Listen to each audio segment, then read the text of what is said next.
자, 중간고사 대비 직강 4강째네요. 네 번째는 좀 다양한 문제 형식을 가져보아 보았어요. 그리고 또 앞에서 좀 빠졌던 주제 같은 것도 여기서 챙겨드릴 수 있을 것 같아요. 첫 번째는 역시 삼투 현상을 좀 잘 챙겨두셔야 되거든요. 그래서 가져와 본 얘기. 다음 괄호 안에 용어를 적으세요 라고 했는데, 뭐, 영어도 좀 써봐도 되겠지요. 자, 식물세포하고 동물세포가 삼투 현상이 일어나면 어떻게 되나요? 라는 건데요. 삼투 현상, 오스모시스는 삼투 용질, 물에 녹는 오스모시스, 용질이 농도 차를 가지고 있으면 용질의 농도가 높은 쪽으로 물이 이동하는 현상을 삼투 현상이라고 해요. 그런 삼투 현상으로 세포는 부피 변화가 발생하게 됩니다. 그러한 부피 변화를 가 중요하죠. 당연히 그 부피 변화를 기록해 보는 겁니다. 고장액이란 바깥쪽에 삼투 농도가 더 높다는 뜻이죠. 여기가 고장. 그러면 고장 하이퍼토닉이죠. 하이퍼토닉 솔루션 쪽으로 식물세포로부터 물이 빠져나가게 됩니다. 물이 이쪽으로 빠져나가게 되면 식물세포의 부피가 줄어드는데요. 세포가 줄어드는데 세포벽이 줄어들 수는 없잖아요. 식물세포의 세포벽은 섬유 형태의 다당으로 얼기설기 매어져 있으니까. 그래서 어떤 일이 생겨? 식물세포가 안으로 밀려 들어가게 되죠. 그래서 식물세포가 쪼글쪼글해져야 되는데 이 쪼그라지는 현상을 플라스몰라이시스, 원형질 분리라고 합니다. 원형질 분리, 이런 단어 챙겨 두시고요. 그 다음에 식물세포가 이제 저장액으로 들어갔단 말이지. 저장액으로 들어갔다는 건 쉽게 얘기해서 맹물 같은 데 들어간 거예요.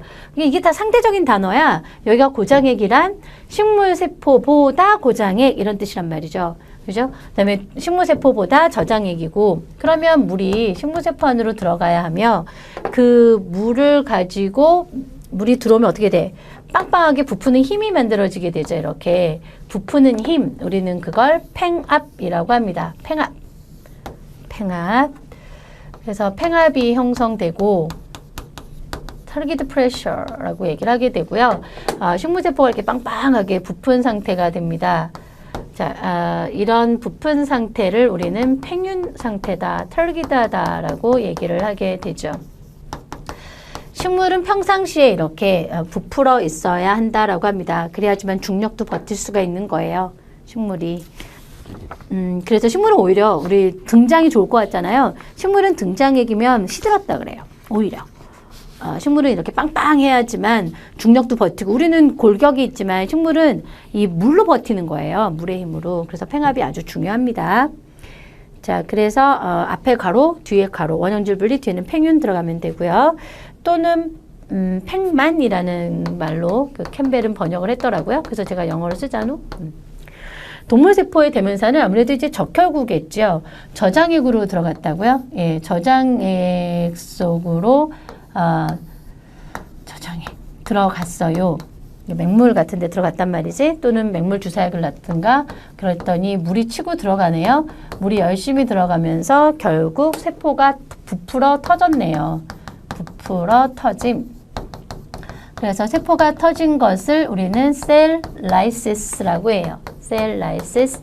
저희 우리나라 말로는 이제 세포 용해라고 얘기를 하게 되는데, 지금 제가 연구했던 대명사가 적혈구라고 그랬잖아요. 만약에 이 세포가 적혈구라면 적혈구 세포 용해를 일컬는 단어가 하나 더 있죠.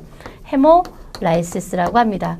이러한 헤모라이시스를 용혈로 번역을 하기도 해요. 그래서 그거는 이제 여기서는 그냥 셀 라이시스 쓰시면 되고요. 이게 만약 적혈구라면 헤몰라이시스를 쓰셔도 됩니다. 그리고 캠벨 책에 다 나와 있는 게 이제 헤몰라이시스입니다만. 얘가 그 고장액으로 갔어요. 그러니까 바닷물 먹으면 안 된다는 게 이런 거야. 그래서 너무 맹물만 자꾸 드시면 이렇게 적혈구가 터질 위험이 좀 있고요. 또 이렇게 짠 거 너무 많이 드시면 물이 세포 바깥쪽으로 빠져나가게 되면서 적혈구는 찌글찌글찌글찌글해지는데요. 적혈구는 저렇게 R형형의 모양이 빵빵해야 일을 하는 애예요. 그러면 결국은 저렇게 찌글찌글해진다는 건 일을 못하게 되죠. 자, 이런 상태를 시들었다라고 번역을 하더라고요. 이 번역은 그래서 플래시드라고 하는 단어 챙겨둡니다. 1번이었습니다. 자, 이게 괄호 넣기죠. 이런 괄호 넣기도 선생님들이 굉장히 애용하는 방법 중에 하나인데요. 이렇게 괄호를 그냥 주관식으로 써서 이렇게 문장을 쓰게 하는 거죠. 그러니까 2번도 이제 그런 경우에 해당이 되고요. 또는 이제 이제 3번으로부터 시작되는 내용은 다지선다, 이십지선다 같은 걸 얘기하기도 하는데 여러 개에서 골라서 이제 단어를 집어넣는 거예요. 요즘엔 그런 문제도 많이 선호하고 있습니다. 일단 2번 단답형 마저 보도록 하겠습니다. 무슨 결합은 고체 상태에서는 대단히 강하나 수용액에선 매우 약한 거. 그렇죠. 이게 아이오닉 본드인데요.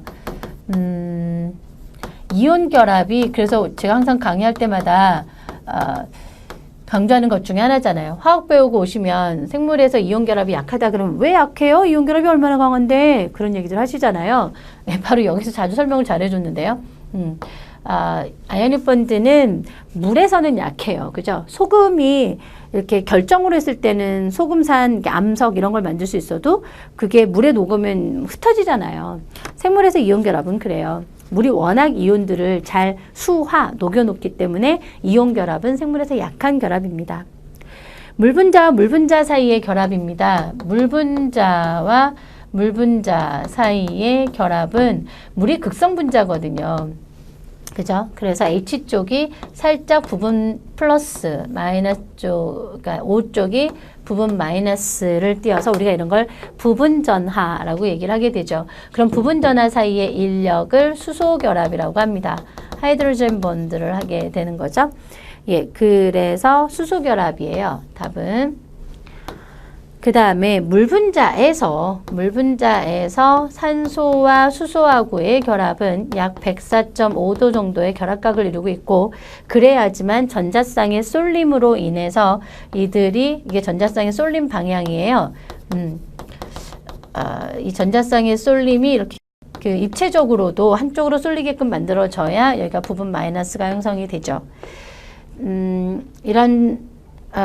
그래서 이제 극성분자가 될 수 있는데요. 자, OH의 결합은 뭐라고 하느냐? 예, 폴라, 극성 공유 결합이라고 합니다. 커발렌트 본드라고 하죠. 일단 극성이 있다면 극성까지 다 쓰셔도 좋고요.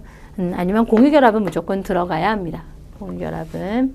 근데 가끔 이제 여러분들이 이 부분을 혼동하시는 경우가 좀 있어요. 그러니까 물분자, 분자, 이 수소 결합은 분자 상호작용이란 말이야. 예, 분자 상호작용인지, 얘는 뭐예요? 원자 상호작용이잖아. 분자 상호작용인지 원자 상호작용인지 잘 조심하셔야 돼요. 예. 자, 이번엔 인지질 한번 살펴볼게요.